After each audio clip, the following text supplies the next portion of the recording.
നമസ്കാരം. വടകരയിൽ MDMA കേസുമായി ബന്ധപ്പെട്ട പണമിടപാടിൽ പിടിയിലായ താൽക്കാലിക അധ്യാപികമാരെക്കുറിച്ച് ഞെട്ടിക്കുന്ന കൂടുതൽ വിവരങ്ങൾ പുറത്ത്. അറസ്റ്റിലായ അധ്യാപികമാരായ കാവ്യ, കീർത്തന, നീഷ്മ എന്നിവർ റിസോർട്ടുകളിലും ചില വീടുകളിലും സംഘം ചേർന്ന് ലഹരി പാർട്ടികൾ സംഘടിപ്പിച്ചിരുന്നതായി പ്രത്യേക അന്വേഷണ സംഘം കണ്ടെത്തി.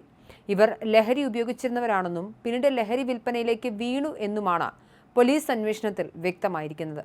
കഴിഞ്ഞ 6 മാസത്തിനിടെ ഇവിടുത്തെ അധ്യാപികമാരുടെ അക്കൗണ്ടുകളിലേക്ക് 10 ലക്ഷത്തിലേറെ രൂപയാണ് വിവിധ ഘട്ടങ്ങളിലായി ഒഴുകിയെത്തിയത്.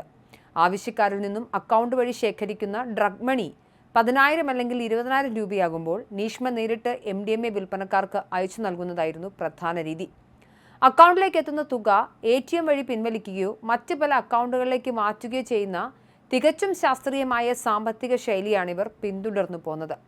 കേസിലെ പ്രധാന കണ്ണി വയനാട് സ്വദേശിയാണെന്നാണ് അന്വേഷണ സംഘത്തിന് ലഭിച്ചിരിക്കുന്ന പുതിയ സൂചന. ഇയാളെ ഉടൻ കസ്റ്റഡിയിലെടുക്കും.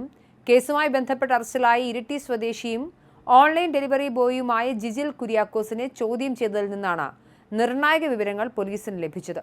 ജിജിലിന്റെ അക്കൗണ്ട് വഴി മാത്രം 1 കോടിയോളം രൂപയുടെ ഇടപാടുകൾ നടന്നിട്ടുണ്ടെന്നാണ് കണ്ടെത്തൽ.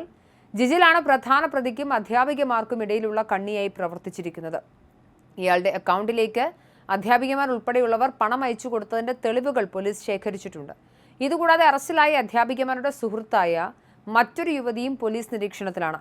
നിലവിൽ ബംഗളൂരുവിലുള്ള ഇവരെ കേന്ദ്രീകരിച്ചും അന്വേഷണം നടക്കുകയാണ്. പേരാമ്പ്ര BRCയിലെ കരാർ ജീവനക്കാരനായ കാവ്യയും നീഷ്മയും ഒരേ തസ്തികയിലാണ് ജോലി ചെയ്തിരുന്നത്. കീർത്തന ഉൾപ്പെടെ മൂവരും വർഷങ്ങളായി അടുത്ത സുഹൃത്തുക്കളുമാണ്. മൂവരും ഒന്നിച്ചാണ് MDMA ഉപയോഗിച്ചിരുന്നതെന്നും ലഹരി മാഫിയയ്ക്കായി വൻതോതിൽ പണമിടപാടുകൾ നടത്തിയിരുന്നുവെന്നും പോലീസ് സ്ഥിരീകരിച്ചു. നേരത്തെ MDMAയുമായി വടകരയിൽ പിടിയിലായ സഫ്വാനുമായും ജിജിലിനും അധ്യാപികമാർക്കും ബന്ധമുണ്ടായിരുന്നു എന്നതിന്റെ കൃത്യമായ തെളിവുകൾ പോലീസിന് ലഭിച്ചിട്ടുണ്ട്.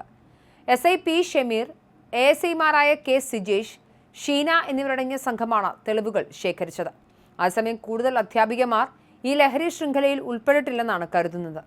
പ്രാഥമിക ചോദ്യം ചെയ്യലിൽ തങ്ങൾക്ക് മുകളിലുള്ള ലഹരി ശൃംഖലയെക്കുറിച്ചോ മൊത്ത വിതരണക്കാരെക്കുറിച്ചോ വിവരങ്ങൾ വിട്ടു നൽകാൻ പ്രതികൾ തയ്യാറായിട്ടില്ല. തങ്ങൾക്ക് അങ്ങോട്ടും ഇങ്ങോട്ടും അറിയാം എന്നല്ലാതെ പ്രധാന കണ്ണികളെക്കുറിച്ച് ഇവർ വായ തുറന്നിട്ടില്ല. കേസിന്റെ പുരോഗതി വിലയിരുത്താൻ Kannur range DIG K Karthik വടകരയിലെത്തി അന്വേഷണ സംഘത്തിന്റെ യോഗം വിളിച്ചു ചേർക്കും. റിമാൻഡിൽ കഴിയുന്ന കാവ്യ, കീർത്തന എന്നിവരെ കസ്റ്റഡിയിൽ ആവശ്യപ്പെട്ട് അന്വേഷണ സംഘം വടകര NDPS കോടതിയിൽ അപേക്ഷ നൽകിയിട്ടുണ്ട്. നീഷ്മയെയും ജിജിലിനെയും കസ്റ്റഡിയിൽ വാങ്ങാനും ഉടൻ അപേക്ഷ നൽകും. പ്രതികളെ ഒന്നിച്ചിരുത്തി വിശദമായി ചോദ്യം ചെയ്യുന്നതോടെ ലഹരി മാഫിയയുടെ പ്രധാന ഉറവിടത്തിലേക്ക് എത്താനാകുമെന്ന പ്രതീക്ഷയിലാണ് പോലീസ്. അതിനിടെ അറസ്റ്റിലായ കാവ്യയുടെ മുൻകാല വിദേശയാത്രകളെക്കുറിച്ചും അന്വേഷണം വേണമെന്ന ആവശ്യം ശക്തമായിട്ടുണ്ട്. BRC ജീവനക്കാരിയായിരിക്കെ ഔദ്യോഗിക അനുമതിയില്ലാതെയാണ് കാവ്യ വിദേശയാത്ര നടത്തിയതെന്നും ഇവർക്ക് അനധികൃതമായാണ് ലീവ് അനുവദിച്ചു നൽകിയതെന്നും ആരോപണമുണ്ട്. വിഷയത്തിൽ അന്വേഷണം വേണമെന്നാവശ്യപ്പെട്ട് പേരാമ്പ്രയിൽ ചേർന്ന സർവകക്ഷി യോഗത്തിലും പ്രതിഷേധം ഉയർന്നിട്ടുണ്ട്.